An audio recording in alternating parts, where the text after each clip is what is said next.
اللهم صل على سيدنا محمد النبي الأمي وعلى آله وصحبه وسلم. إن للذين يقاتلون بأنهم ظلموا وإن الله على نصرهم لقدير. الذين أخرجوا من ديارهم بغير حق إلا أن يقولوا ربنا الله. Svenska muslimer för fred och rättvisa, så arbetar vi alltså med frågor gällande fred, rättvisa, antidiskriminering och olika människorättsfrågor.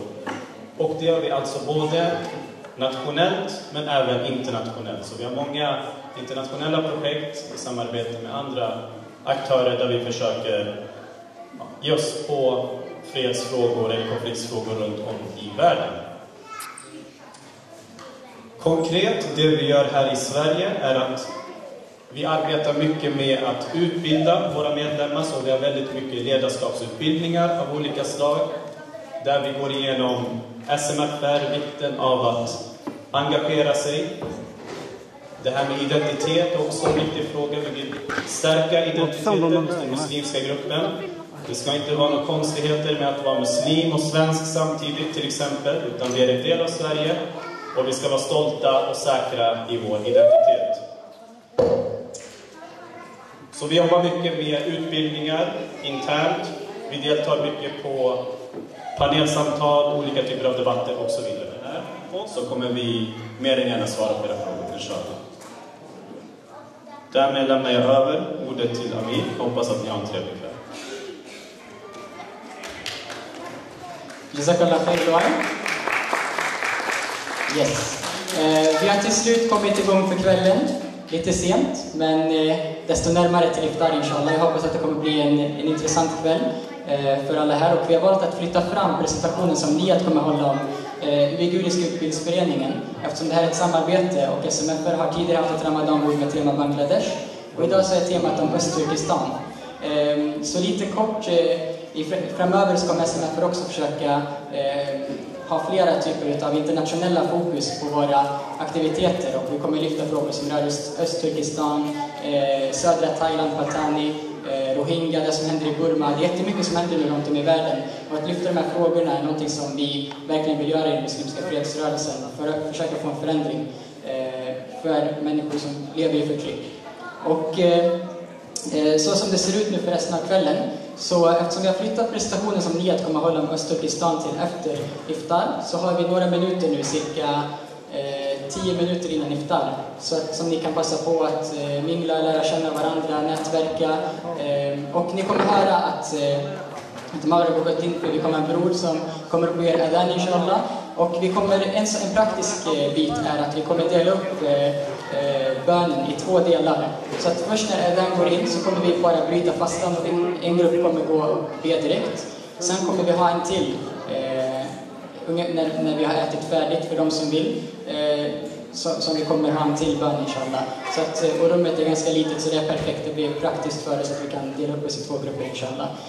Så kort och gott så återkommer jag när Niat ska komma upp och hålla sin presentation lite senare. Och jazakumullah khair. Idag är det 24 Ramazan, dagen av Ramazan-månaden. Snart är det Ramazan-månaden ute och slut. Vi ska då vänta 1 år till för att möta den heliga månaden av året. Och lyckligtvis välkomnade världen Ramazan med tårar i ögonen, blod i handen i år. Situationen i världen är hjärteskärande. Vi kom in i denna månaden med skuggan av krig, förtryck, tortyr, svält, förföljelse, terror och ockupation. Vi lider av denna skuggan som är fylld av omänskligheter. Men vi förväntar oss att den heliga månaden ska driva bort den skuggan och åtminstone göra ett försök att väcka människor att kämpa för att stoppa denna eländiga skuggan och förtryck i världen. Om vi har en stor kamera som hjälper oss att se hela världskartan nu, då ser vi denna skuggan har täckt över hela världskartan. Exempelvis i Syrien, efter 2 års inbördeskriget, det skördades mer än 100,000-tals människors liv. Miljontals människor är på flykt för att söka skydd och rädda sitt liv. I Egypten störtades den första folkvalda, demokratiskt valda presidenten Mohammed Morsi av militärkuppen, och de fredliga demonstranter som visar missnöje mot kuppen grips, skjuts ihjäl och skadas och arresteras. I Palestina, då ockupationsmakten fortsätter att förtrycka landets riktiga befolkning. Den utsugna befolkningen i Afrikakontinenten lider av svält och fattigdom samt inbördeskriget. Enligt FN:s rapporten cirka 230 miljoner människor i Afrikakontinenten som drabbas av svält och håller på att dö en efter en. Muslimer i Rohingya i Burma utsätts för tortyr, förföljelse samt dödas. I andra länder finns det också liknande problem, elände och krig. Det som händer nu runt världen publiceras i olika tidningar och visas på tv-kanaler. Men det finns ett land som är bortglömd av världen idag, vars befolkning lever under ockupation och förtrycks. Det är inte så många som vet om det, vad som händer där, vad befolkning utsätts för och vad detta lands befolkning förväntar sig av världen. Idag ska jag guida er nu för det bortglömda landet till Östturkestan.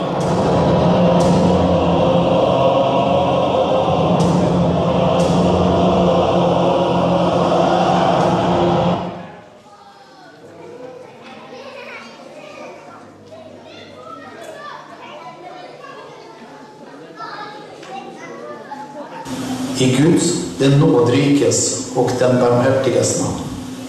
Prisad vare alla, fred och välsignelse vara över hans budbärare. Det råder ingen tvekan om att miljontals människor i hela världens alla länder och stater inte vet så mycket om Östturkestan och dess muslimska befolkning. Vad är Östturkestan? Vilka är dess folk? Och framförallt, vad händer där? Östturkestan är en del av den stora Turkestan. Det är känd i arabiska källor som norra sidan floden. Ett stort geografiskt område med stora rikedomar. Den ligger i hjärtat av Asien. Det var där den stora islamiska staterna som karachanerna, seljuker och ottomaner tog form och växte. Områden och städer som Kashgar, Khotem, Samarkand, Khawarez, Kheive, Hojgan och Bukhara, som ofta föreskrivs i den muslimska civilisationen, befinner sig här. Vetenskapsmän, forskare och ledare som Farabi, Mahmud Khashqari, Farani, Sakaki, Suleiman bin Daoud el-Faqih, som också är känd som Muhaddis Hajjaj Khotani, och Damaskus guvernör Anistikin Abu Mansur el-Khotani kommer från Östturkestan. Östturkestan har en rent politiskt viktig position med enorma rikedomar. Ytan är på 1.828 000 kvadratkilometer. Östturkestan är gränsen mellan de kinesiska städerna och resterande Asien. Den är en viktig område för Sidenvägen som sträcker sig från Europa till Kina. När det gäller rikedom i Östturkestan finns det stora tillgångar till olja, naturgas och kol. Tillgångarna matchar de stora producentländerna som Saudiarabien, Irak, Kuwait och Iran. Östturkestan är också rik på metaller som guld, uran och järn. Huvudbefolkningen i Östturkestan är uigurer som tillhör den turkiska folkgruppen. Det finns också andra folkgrupper där, såsom uzbeker, kirgizer, kazaker och tatarer. 98% av befolkningen är muslimer i Östturkestan. Enligt oberoende beräkningar finns det cirka 35 miljoner muslimer. Språket som pratas är i huvudsak uiguriska. Här skriver man fortfarande sitt språk med arabiska bokstäver sedan 1000 år tillbaka. Islam kom till Östturkestan då khalifan Abdulmalik bin Marwa regerade. Det skedde under ledningen av sahaben Qutayb bin Muslim al-Bahi. Året var 95 efter Hijra. År 232 efter Hijra bekände Khan Sultan Sutub Burahan sig till islam och blev muslim. Han var grundaren till Karachaner. Därefter följde hans söner och ledande statsmän honom och blev muslimer. Sedan dess blev islam den officiella religionen för staten och bestämmelserna tillämpades i enlighet med islamska lagar. Händelsen spelade en viktig roll i utvecklingen av civilisationerna i Östturkestan och resten av den muslimska världen. År 1949 hände det olyckliga. Kina tog över styret i Östturkestan och ändrade landets namn till Xinjiang, som betyder ett nytt territorium. Sedan dess har Östturkestan varit en ockuperad stat, liksom Tibet och inre Mongoliet. På grund av sin stora territorium och rikedom med olja, naturgas, andra värdefulla metaller samt sin roll som fungerar som dörren till Centralasien blev Östturkestan ett nyckelintresse i Kinas politik.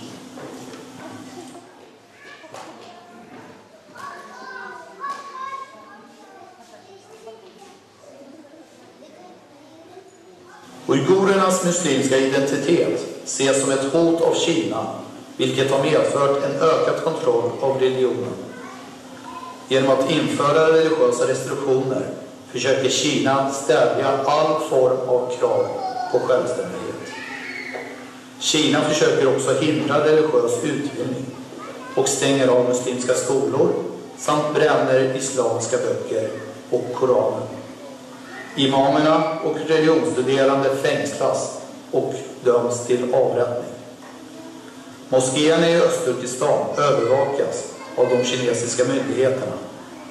Personer under 15 år får inte gå in i moskén. Studenterna i universitet, de anställda och tjänstemän förbjuds att utöva sin religion. Till exempel är det förbjudet att utföra bönen, fasta under Ramadan och att bära slöja.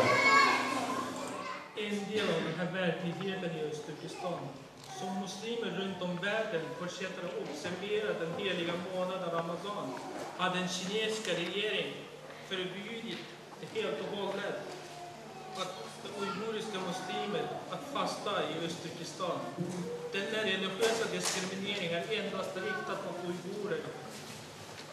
Ramadan är inte förbjudet någon annanstans i Kina. Den bakomliggande problemet är att kinesiska regeringen är så paranoid att uigurerna skulle enas och kräva sin självständighet från den kinesiska regeringen. Den är beredd att styra även den minsta lilla aspekten av deras vardagliga liv, såsom privata handlingar av personliga religiösa hängivenhet. Under Ramazan-månaden, kinesiska regering indirekt genom kommunala regering har försökt att införa kontroller över uigurerna på olika sätt. Uigurerna har tvingats att underteckna brev av ansvar, att lova att undvika fasta kvällsböner och andra religiösa aktiviteter. Uigurerna som är anställda i privata företag har erbjudits att gratis luncher under fasta tider. De som vägrar att äta kan förlora sin årliga bonus eller sitt jobb. Vid en lärarskola i staden Kashgar i Östturkestan låste professorerna studenter att åka hem att fira Ramazan-månaden med sina familjer. Kommuniststyrelsen i ett annat stad, Aksu, utfärdade också en varning om att alla restauranger som stängde utan någon anledning ska straffas. De som vill delta nattliga böner vid moskéer måste registrera sig med sin nationella identitetskort. Det är förbjudet också att samlas eller prata efter nattböner. Sådana förtryck och diskriminering existerar knappt i andra länder, även om de är ockuperade landet eller krigets pågående landet. Månaden Ramadan har genom historien varit en månad som är fylld av fred, solidaritet, barmhärtighet. I hopp om att den heliga månaden ska rensa bort de smutsigheter i världen har vi som individ en plikt också, som bor i Sverige. Det är att kämpa för att stoppa dessa förtryck och fortsätta råda i världen. Jag ber Allah SWT att skänka seger de som kämpar i rättvisans sak i Egypten, i Syrien, i Palestina, i Burma, Bangladesh, Somalia samt Östturkestan och andra människor som muslimer och icke-muslimer. Tack för er att ni har kommit hit idag och lyssnat på den. Assalamu alaikum rahmatullahi wa barakatuh.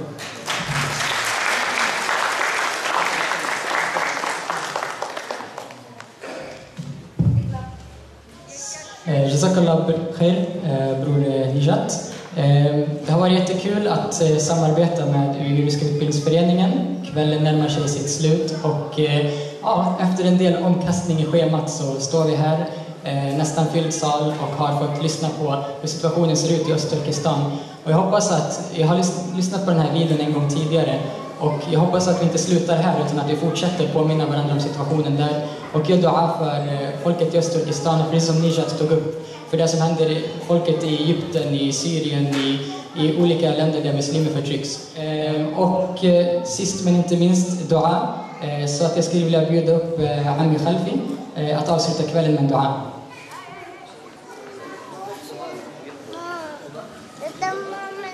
Bismillahirrahmanirrahim. Alhamdulillah rabbil alamin, wassalatu wassalamu ala sayyidina Muhammad wa ala alihi wa sahbihi ajma'in. Må Allah välsigna er alla, motta våra goda gärningar, våra bön, våra fastan. Må Allah välsigna, belöna alla som har anordnat den här festen. Jazakumullahu khair. بسم الله الرحمن الرحيم. اللهم صل على سيدنا محمد في الأولين وصل على سيدنا محمد في الملأ الأعلى عندك في كل وقت وحين.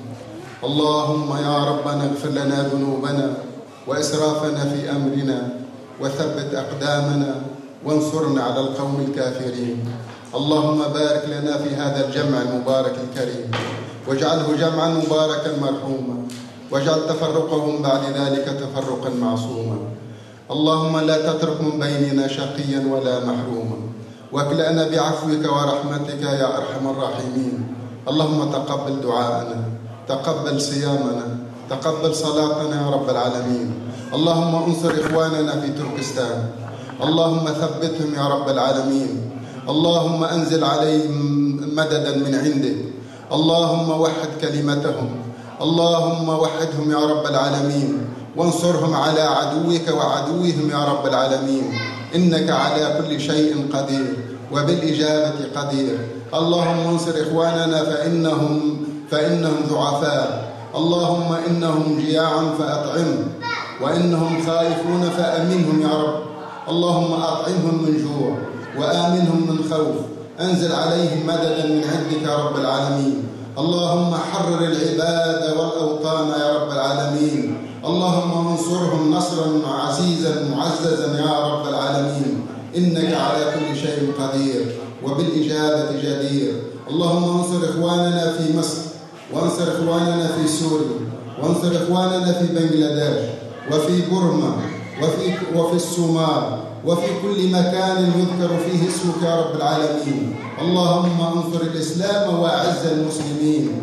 وحد الأمة يا رب العالمين. قيد لها يا رب من يسوسها بشرعك الكريم يا رب العالمين. اللهم احفظنا في أبنائنا، واحفظنا في أزواجنا، واحفظنا واجعلنا من الشاكرين.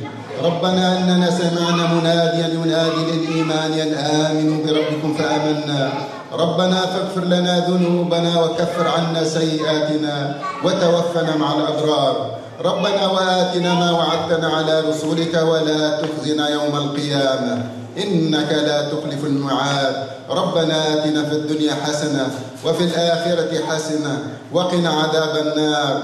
ربنا لا تزغ قلوبنا بعد إذ هديتنا وهب لنا من لدنك رحمة إنك أنت الوهاب. اللهم نور قلوبنا بالإيمان. اللهم حبب إلينا الإيمان وزينه في قلوبنا وكره إلينا الكفر والفسوق والعصيان واجعلنا من الراشدين. ربنا إننا سمعنا مناديا ينادي الإيمان أن آمنوا بربكم فآمنا. ربنا فاغفر لنا ذنوبنا وكفر عنا سيئاتنا وتوفنا مع الأبرار. اللهم صل وسلم وبارك على سيدنا محمد وعلى آله الأخيار الأطهار وعلى أزواجه أمهات المؤمنين الأبرار وعلى التابعين وتابعيهم عنا يا رب العالمين بإحسان إلى يوم الدين. اللهم صل وسلم وبارك إنك على كل شيء قدير وبالإجابة جدير. ولا حول ولا قوة إلا بالله العلي العظيم. سبحان ربك رب العزة عما يصفون وسلام على المرسلين والحمد لله رب العالمين.